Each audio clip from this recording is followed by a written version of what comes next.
সেদিন হঠাৎ করে ভাগ্নির জামাই আসলো। আর জামাই এই প্রথমবারে আমাদের বাসায় আসবে।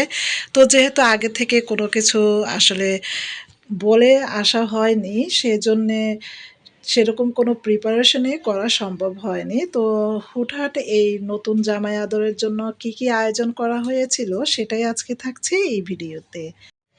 আয়েশা বাবু যেহেতু খুব ছোট, আর আয়েশা বাবুর বাবা যখন অফিসে থাকে সে মুহূর্তে আসলে আমি নিজের জন্য তেমন রান্নাবান্না করার সুযোগ পাই না। কারণ আয়েশা বাবুকে যে আমার কাজের মুহূর্তে কেউ রাখবে কোলে, সেরকমও কেউ নেই। আর বাচ্চা মানুষ কাউকে না দেখলে, বা ওরা স্বভাবতই বাচ্চারা হচ্ছে কাউকে না দেখলে ভয় পায়, এটাই স্বাভাবিক। তো যেহেতু সেদিনও আয়েশা বাবুর বাবা অফিসে ছিলেন, তো ঐরকম আসলে আয়েশা বাবুকে রেখে কাজকর্ম করা তো খুবই কষ্টের। তার উপরে মেহমান আসলে তো কথাই নেই।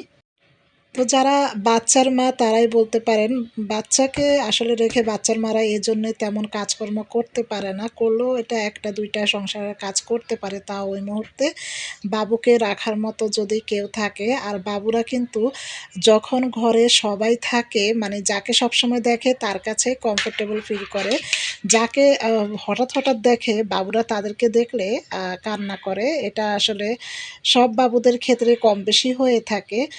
আর এই তো বোন অলরেডি কিন্তু ২ টা চিকেন দিয়ে এখানে ঝাল ফ্রাই করে নিয়েছে। আর বাজার কিন্তু করা হয়েছে ভাগ্নি জামাই আসার পরে ভাগিনা পলাশকে দিয়েই এই বাজারগুলো করানো হয়েছে। গরুর মাংসটা ভাগিনা পলাশে কিনে এনেছে বাজার থেকে। ওরা আসার পরে যেহেতু আপনাদের ভাইয়া অফিসে ছিল, বাজার করার মতো তো আমার ঘরে কেউই ছিল না। আমি একা মানুষ।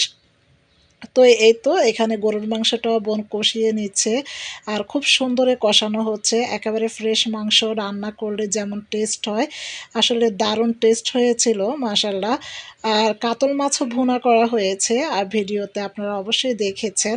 তো যেহেতু নতুন জামাই তাই চেষ্টা করলাম যে একটা চিকেন দিয়ে আস্ত মোরগ মুসাল্লাম যদি তৈরি করা হয়, যেহেতু রোস্টের কোনো আইটেম করা হয়নি, ঝাল ফ্রাই করা হয়েছে চিকেনের।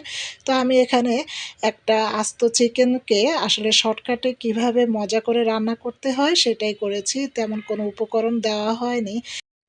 আর এই তো এক চুলায় কিন্তু গরুর মাংস এখনও হচ্ছে, কারণ গরুর মাংস হতে কিন্তু একটু টাইম লাগে তুলনামূলক। আর বাকি একটা চুলায় বাকি সব রান্নাগুলো আমরা সেরে ফেলছিলাম। যেহেতু আয়েশা বাবু এখনও ব্রেস্ট ফিডিং করে, তো তাকে মাঝে মাঝে একটু করে গিয়ে ব্রেস্ট ফিডিংও করানো লাগছিল। এজন্য সময়টা একটু বেশি লেগেছিল। আর যদি আয়েশা বাবুর বাবা থাকতেন তাহলে হয়তো আয়েশা বাবু তার বাবার কাছে রিল্যাক্সে থাকতো, আমি একটানা কাজগুলো করতে পারতাম। তাই কাজগুলো করতে গিয়েও অনেক দেরি হয়ে গিয়েছে। যেহেতু আসলে ছোট বেবি নিয়ে কাজ করতে হয়েছে। আর তাছাড়া আসলে এই তো রান্নাবান্নাও কমপ্লিট হয়ে আসছে। খাবারটাও খুব দেরিতে পরিবেশন করা হয়েছিল।